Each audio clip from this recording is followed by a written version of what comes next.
Alright, welcome everybody to part 3 of mixing electronic music. Today we're going to be taking a look at the bass parts.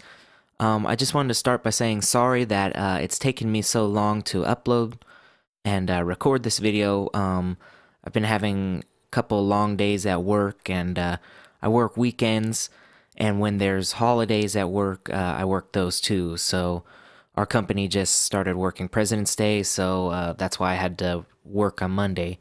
And if you follow my channel, you would know that I usually upload on Mondays. So that's why I just waited till Wednesday today, which is when I usually upload my second video. So unfortunately for this week, I'll probably only upload one video.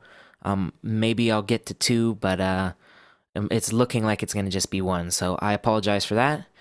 But without saying anything else, let's go ahead and look at bass guitar. So we'll go ahead and look at the bass bus first. And it's pretty simple what I did with the bass. We'll listen to some audio examples. I'll bypass the plugins in and out. We'll listen to the bass tracks in solo and in the mix, and then we'll go ahead and we'll talk a little bit about the plugin choices. So let's go ahead and get started.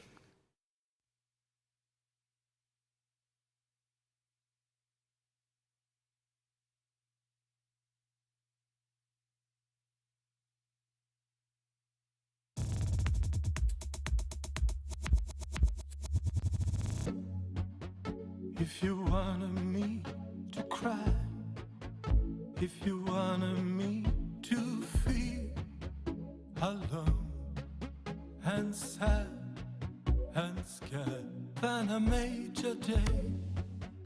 If you wanted me to fall as hard as possible, going down, down, down, then I made your day. I love with all my feelings. I love with all my thoughts, night and day.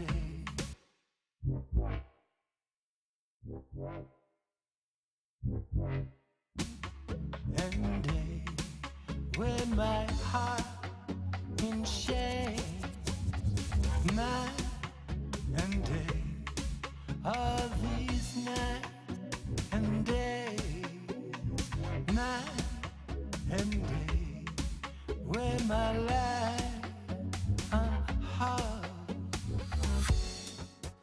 If you think you have me beat, if you think I'm down for good, then I will disappoint you, 'cause I will rise again. If you think I can't survive without you,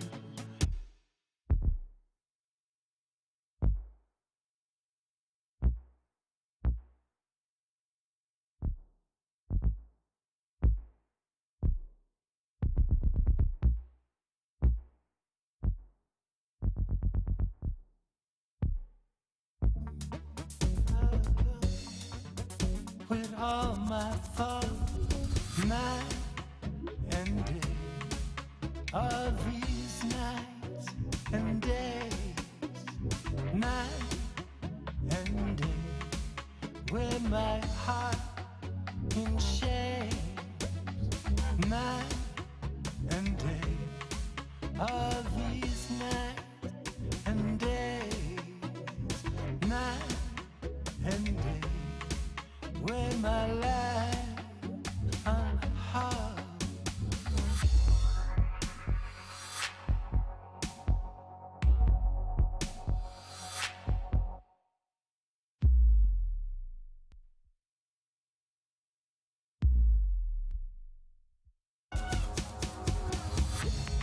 Night and day,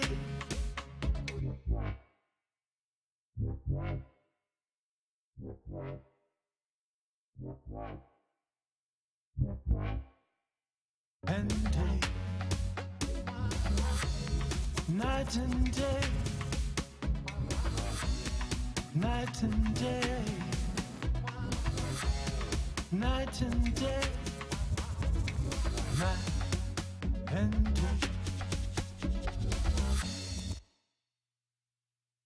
Okay, so you can see that the processing is really pretty simple. I just really wanted to fatten things up without them taking over the entire mix and kind of make them sound a little more.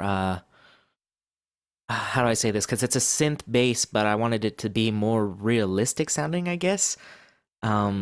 Which kind of doesn't make sense with the synth bass, but at least that description. But that's the best way I can describe it. So the way I did that was basically adding a lot of analog vibe and a lot of saturation. So on the bass bus, I added some tube drive, and at times this is lighting up quite a bit. What I do with the preamp plugins is I get it to where I can hear audible distortion in the mix, and then I take it back one or two notches. And then also to fatten things up and get some of that tube sound, I use the RC tube console with the VCC. And then to get some of that rich transformer sound, I use the Neve 1073 EQ here, boosting quite a bit at right here at 80 hertz, 8 dB. And then I'm using a high pass all the way up to 40. I'm adding some drive to get some of that saturation. I'm adding some 1.6K, adding some 3.2, and then adding a shelf here at 12K. Then adding some of this bigness with the custom series lift. Great plugin. If you don't have it, try it out. And yeah, I'm just really trying to give some weight to that low end, and I dialed this output back to kind of level match it a little bit. And then I go to my go-to bass bus compressor, which is LA2A Gray. If I don't use this one, then I'll usually use the Waves one.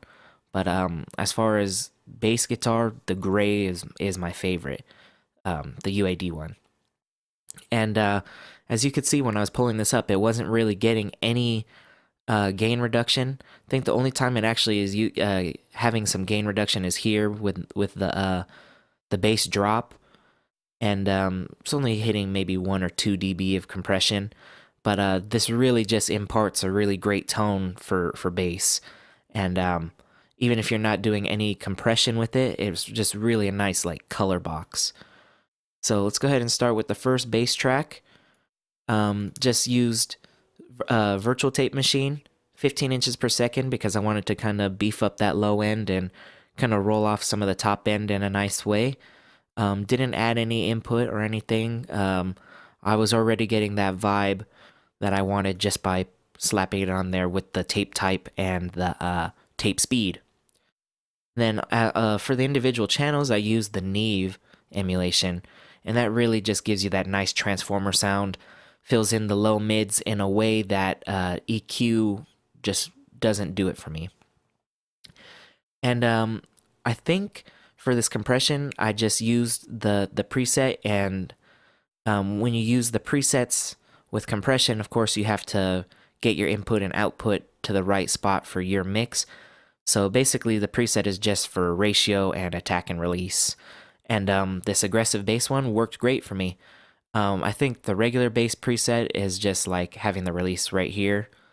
Aggressive is you just have the fastest release, which really is an aggressive sound on the 1176. So 1176 and LA2A is great on bass guitar. Moving on, I just used some thickness. Once again, this is just like some harmonic saturation here at in the low end, and it just really makes things nice on bass, or anything really. Okay, moving on, here's the second bass guitar part. Pretty similar, but I used 30 inches per second because I didn't really need that bass bump as much. Other than that, it's the same. And once again, using the Neve, same compression settings, and then dialed back the trim on this because I was getting a little bit of gain added. And then just ever so slightly added some R bass in there just to get some of those harmonics in there. It's really great in fattening up a bass and making your bass part stand out on small speakers. So our bass is a really great plugin. As far as the bass drop, same tape settings, 30 inches per second again. And one thing I want to point out is that I take the noise all the way down on these things because since this is like a more modern sounding track and it's digital, I do want the analog vibe, but I don't want all the noise. A little bit of noise is fine because even like techno in the 80s and when electronic music was really born was like in the 80s. There was some in the 70s, but mostly in the 80s. They were still using analog stuff, including their synths. Their synths were analog, so there was noise. More modern things don't have as much noise, but if there's a little bit, it's okay. It sounds realistic, and you can still have that warm, fat, realistic analog vibe. So that's why I use these type of things. Now, as far as the preamp on here, I wanted a different color, so I used the Neve instead of the tube pre, and this kind of disregards what I said about the preamp settings that I do. For this bass drop, I actually wanted audible distortion, so I got it to where it was distorting nice, and I didn't pull it back like I said before. I just really with like 808 sounds or like real sub low things, distortion is really great. Same with synths and pretty much anything like that. If you add some distortion, it can give you a really nice color. So I added some. I use this as a distortion box.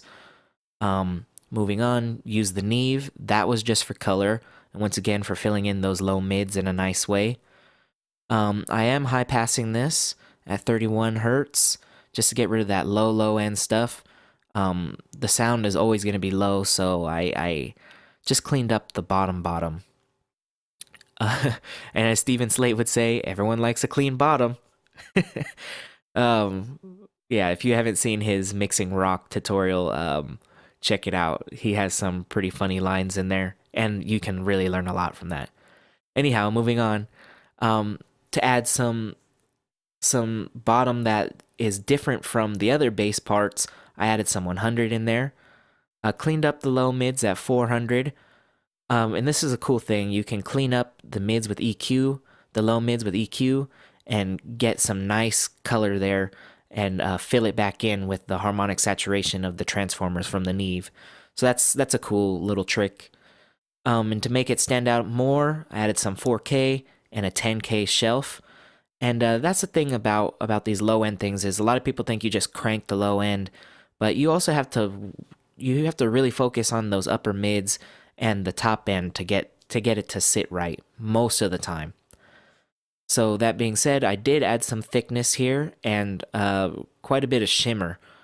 I say quite a bit, but what I meant by that is more shimmer than thickness, and that really just helps it stand out.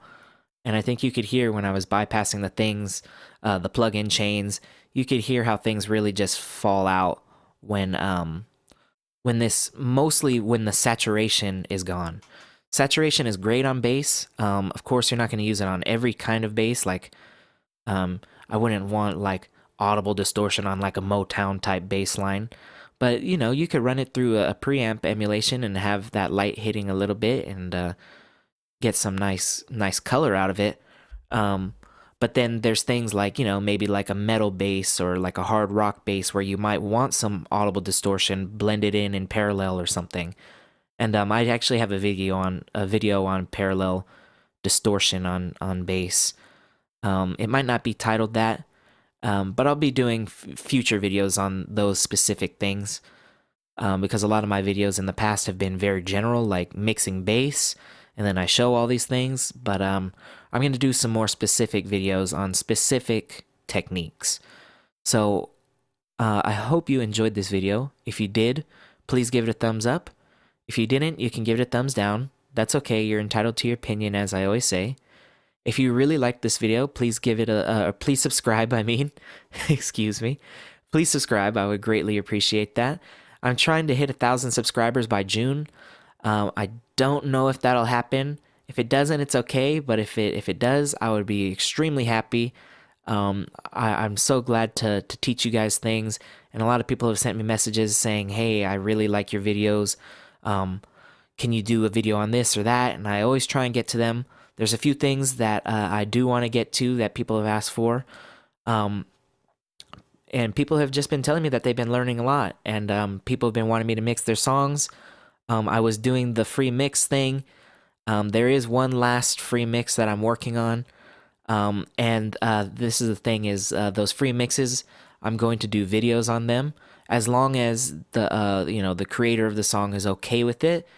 Um, then of course I'll make a video on it and kind of showcase their skills rather than mine, because a lot of these guys are really really talented. Like this song, for example, is a free mix that I did for one of my subscribers. So once again, thank you so very much for watching. I hope to see you in the next part, which will be synths, which will be a pretty hefty video. As you can see, there's a lot of synths. But anyhow, we'll get to it. We'll get through it. And I hope to see you there. Have a wonderful day.